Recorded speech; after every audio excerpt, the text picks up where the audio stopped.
చాలామంది సభ్యులు మూసీ నది పునరుద్ధరణకు సంబంధించి ప్రశ్నలు అడగడం, సూచనలు చేయడం, ప్రభుత్వం వైపు నుంచి వివరణ కోరడం జరిగింది. మా సహచార మంత్రివర్గ సభ్యులు వీలైనంత మేరకు వాటికి సంబంధించిన సమాచారాన్ని అందించే ప్రయత్నం చేసిండ్రు. శ్రీధర్ బాబు గారు అందించిన సమాచారానికి అదనంగా కొంత ఇలాంటి శాఖ నేనే ప్రత్యక్షంగా నిర్వహిస్తున్నా. చాలా సందర్భాలలో ఈ సమీక్షలో కానీ కన్సల్టెంట్స్తో కానీ అధికారులతో కొన్ని నెలల తరబడి సమీక్షలో నేను ఉన్నా కాబట్టి నాకు కొంత అదనపు సమాచారం తెలుసు. ఈ సమాచారాన్ని సభ ముందు సభ్యులకు వివరించడం బాధ్యతగా భావించి తమ దగ్గర సమయం తీసుకొని ఈ వివరాలను సభ ముందు పెట్టే ప్రయత్నం చేస్తున్న అధ్యక్ష, మూసీ నది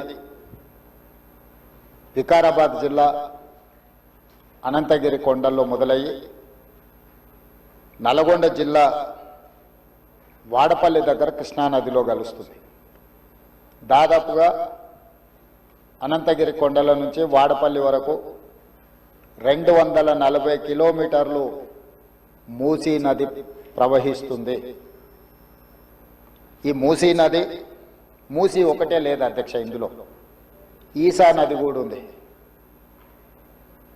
मेरे ख्याल से अकबरुद्दीन साहब को पता है, उस्मान सागर से नीचे बापू घाट तक मूसी नदी आएंगे. हिमायत सागर के ऊपर ईसा नदी है, वो नदी आके बापू घाट में, ये दो नदियों का संगम, इसीलिए बापू घाट वहां बनाए. కన్యాకుమారి దగ్గర 2 సముద్రాలు 2 నదుల యొక్క సంగమం దగ్గర మహాత్మా గాంధీ గారి అస్థికలు ఏ విధంగా పెట్టినరో ఈరోజు వికారాబాదులో మొదలయ్యే మూసా, రంగారెడ్డి జిల్లాలో ఇతర ప్రాంతాల నుంచి మొదలయ్యే ఈసా నదికి సంబంధించి హిమాయత్ సాగర్ ప్రాజెక్ట్ ఉంది.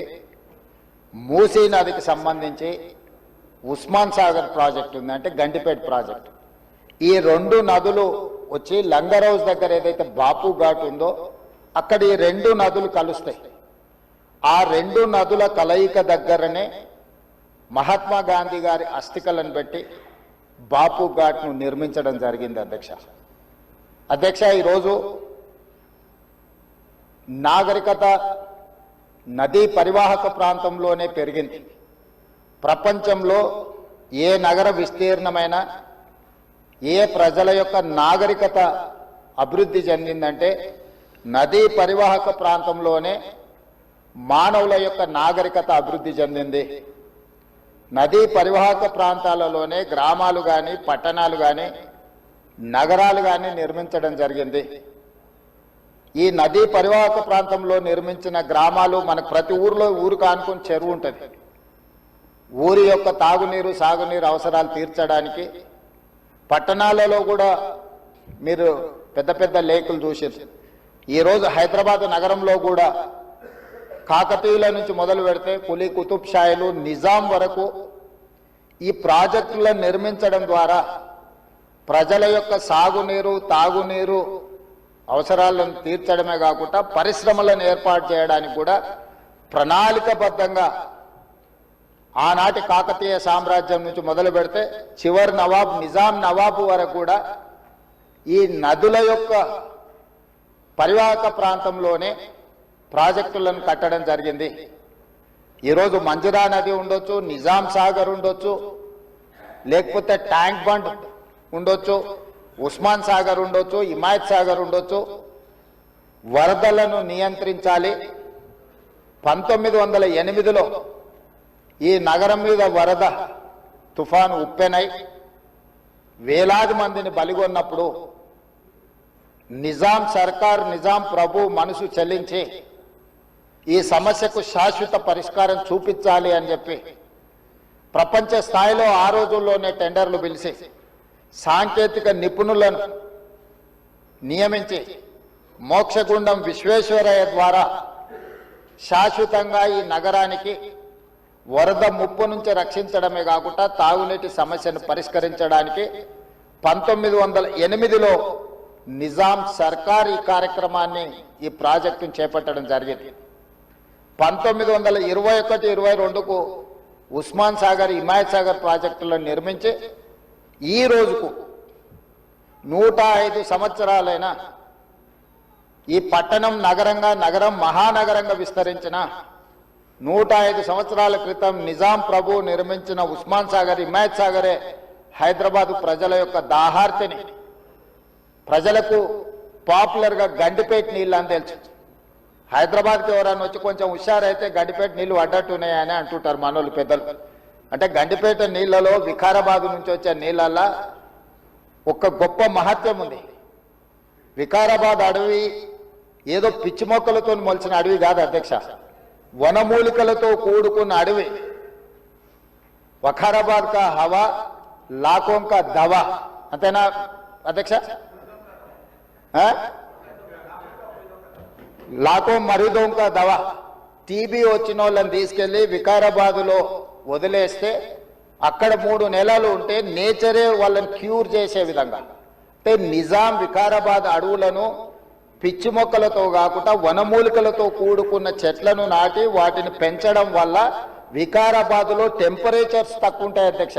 హైదరాబాదులో ఈ చుట్టుముట్టుతుండే టెంపరేచర్ కంటే 2-3 డిగ్రీలు వికారాబాద్ అనంతగిరి కొండల్లో టెంపరేచర్ తక్కువ ఉంటుంది.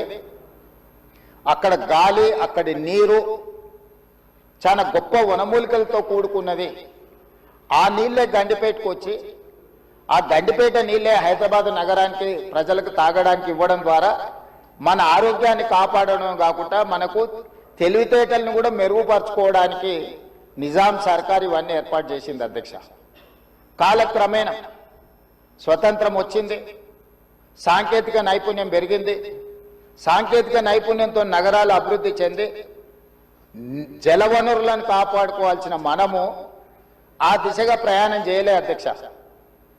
శాశ్వత సమస్యల్ని పరిష్కరించి మన ఆరోగ్యాన్ని కాపాడే జలవనరులను కలుషితం చేయడమే కాకుండా కబ్జాలు పెట్టి ఫామ్ హౌజులు కట్టి ఫామ్ హౌజ్లో డ్రైనేజ్ లైన్లు తీసుకెళ్లి ఈ గండిపేట హిమాయత్ సాగర్ కలిపినారు అధ్యక్ష. ఆగర్భ శ్రీమంతులు కట్టుకున్న ఫామ్ హౌజుల్లో ఉన్న డ్రైనేజ్ కనెక్షన్స్ తీసుకెళ్లి గండిపేటకు హిమాయత్ సాగర్కు కనెక్ట్ చేస్తే వాళ్ళ మీద ఉక్కుపాదం మోపి అన్నిటిని కూలగొట్టి లక్షలాది నగరంలో ప్రజలు తాగే నీళ్లను కలుషితం చేస్తే ఎవరిని క్షమించమని చెప్పి మా ప్రభుత్వం వచ్చిన తర్వాత కఠినమైన చర్యలు తీసుకున్నది అధ్యక్ష. దాని మీద ఎన్నో విమర్శలు వచ్చినాయి. జన్వాడలో ఫామ్ హౌజులు, మొయినాబాద్లో ఫామ్ హౌజులు కట్టుకున్న వాళ్ళు నా మీద దాడి చేసిరు. లక్షల కోట్ల రూపాయలు సోషల్ మీడియాలో ఖర్చులు పెట్టి బద్నాం చేసే ప్రయత్నం చేసిరు. అయినా మా సంకల్పం మంచిది, పేద ప్రజలకు మేలు జరగాలన్న ఆలోచనతో ఎన్ని విమర్శలు వచ్చినా వెనక్కి తగ్గకుండా 100% ఆ కార్యక్రమాన్ని ముందు తీసుకెళ్లే ప్రయత్నం చేసి, అదేవిధంగా మాకొచ్చిన అవకాశాలలో ప్రపంచంలో చాలా దేశాలు తిరిగినాం అధ్యక్ష. చాలా దేశాలను చూసినాం. అభివృద్ధి చెందిన ప్రతి దేశంలో ఒక నదీ పరివాహక ప్రాంతాన్ని అభివృద్ధి చేయడమే కాకుండా వ్యాపార కేంద్రాలుగా మార్చారు. ఈరోజు న్యూయార్క్, న్యూజెర్సీ మధ్యలో హడ్సన్ రివర్, లేకపోతే లండన్లో థేమ్ రివర్. నేనే మంత్రులనే కాకుండా మిత్రులు అక్బరుద్దీన్ ఓవైసీ గారితో కూడా కలిసి మేము లండన్లో ఆ ప్రాజెక్టును పరిశీలించడం జరిగింది. జపాన్లో చూడడం జరిగింది, సౌత్ కొరియాలో చూడడం జరిగింది, సింగపూర్ లాంటి నూతనంగా అభివృద్ధి చెందిన దేశాలను మనం పర్యటించడం జరిగింది.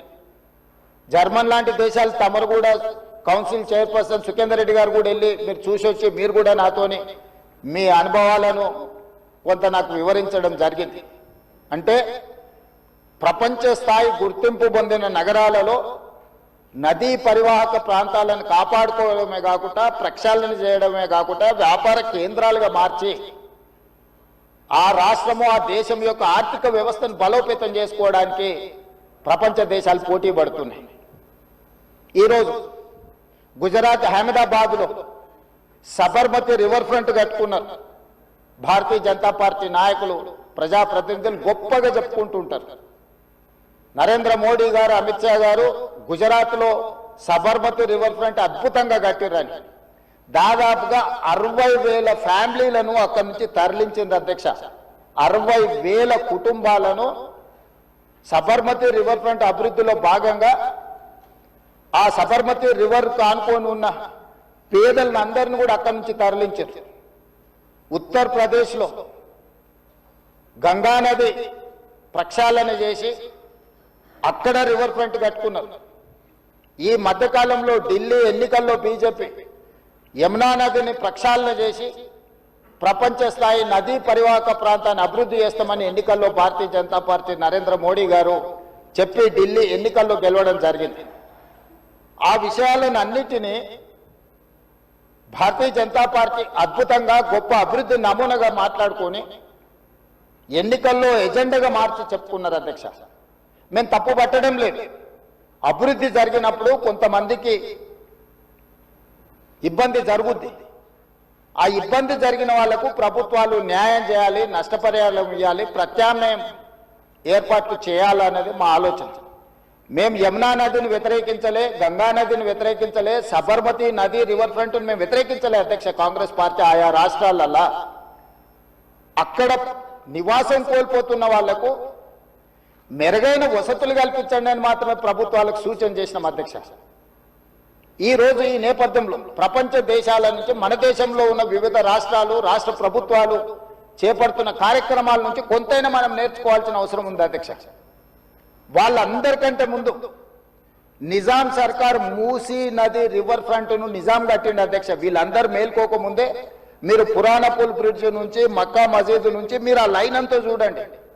గుల్జార్ హౌస్, మోజంజాయ్ మార్కెట్, మీరు గంటిపేట, ఉస్మాన్ సాగర్, హిమాయత్ సాగర్ నుంచి మొదలు పెడితే పరివాహక ప్రాంతంలో ఎన్ని హెరిటేజ్ స్ట్రక్చర్స్ ఉన్నాయి. తారామతి, బారాదరి నుంచి మొదలు పెడితే ఆ నదీ పరివాహక ప్రాంతంలో దశాబ్దాల కిందే నిజాం ఒక నదీ పరివాహక ప్రాంతాన్ని వ్యాపార కేంద్రాలుగా తీర్చిదిద్ది ప్రపంచ దేశాలతోనే పోటీ పడే విధంగా ఆనాటి హైదరాబాద్ రాష్ట్రాన్ని అభివృద్ధి చేసింది అధ్యక్ష నిజాం. కాలక్రమేణా స్వతంత్రం వచ్చింది, ప్రజాస్వామిక పాలన వచ్చింది. కానీ నిజాం చేసిన అభివృద్ధిని మొత్తం కాలగర్భంలో కలిపేసేసి కనుమరుగు చేసేసి పాలకులకు నిజాం మీద కోపం ఉంటే నాకు అభ్యంతరం లేదు. కానీ నిజాం కట్టిన కట్టడాలను, చారిత్రాత్మకమైన కట్టడాల నుంచి మొదలు పెడితే చేసిన అభివృద్ధిని మొత్తం కాలగర్భంలో కలిపి కలుషితం చేసి ఆక్రమించుకొని అన్యాయక్రాంతం అయిపోయి ఈరోజు నివసించడానికి యోగ్యం కాని ప్రాంతాలుగా తయారు చేసేసి ఇదొక భాగం. ఈ హైదరాబాద్ నగరంలో ఉన్న మురికి కాలువలన్నిటినీ, కాలనీలు మొత్తం పట్టణం యొక్క మురికినంతా మూసీ నదికి కలిపేసేసి చచ్చిన శవాల నుంచి పశువుల కలేబరాల వరకు ఆ మూసీ నదిలో కలిపేయడంతో రంగారెడ్డి జిల్లా, హైదరాబాద్ జిల్లా, చివరగా నల్గొండ జిల్లా ఈ రోజు శిక్ష అనుభవిస్తున్నది నల్గొండ జిల్లా ప్రజల అధ్యక్ష. లక్షలాది మంది నల్గొండ జిల్లా ప్రజలు మూసీ నది పరివాహక ప్రాంతంలో చివరగా ఉండడం వల్ల రంగారెడ్డి జిల్లా, హైదరాబాదు జిల్లాలో నుంచి వచ్చిన మొత్తం మురికి, కలుషితం, మనుషుల శవాల నుంచి పశువుల కలేబరాల వరకు ఫార్మా కంపెనీలు వెదజల్లుతున్న విష కాలుష్యం నుంచి మూసీలో కలపడం వల్ల కింద వాళ్ళు జీవించలేని పరిస్థితి ఉంది. నల్గొండ జిల్లాకు భగవంతుడే శిక్ష విధించింది అధ్యక్ష.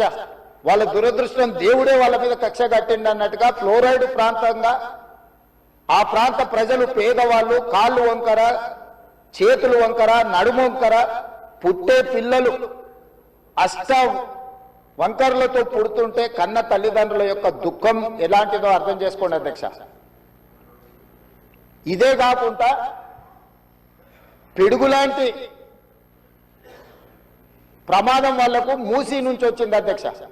మూసీ పరివాహక ప్రాంతంలో ఆ ప్రాంతంలో మహిళలు గర్భం దాలిస్తే ఈ నీళ్లు తాగడం వల్ల, ఈ మూసీ పరివాహక ప్రాంతంలో పండించిన పంటలు, కూరగాయలు పంటలు తినడం వల్ల ఆడపిల్లలు గర్భం దాల్చలేని పరిస్థితి వచ్చిందని డాక్టర్లు రిపోర్ట్ ఇచ్చింది అధ్యక్ష.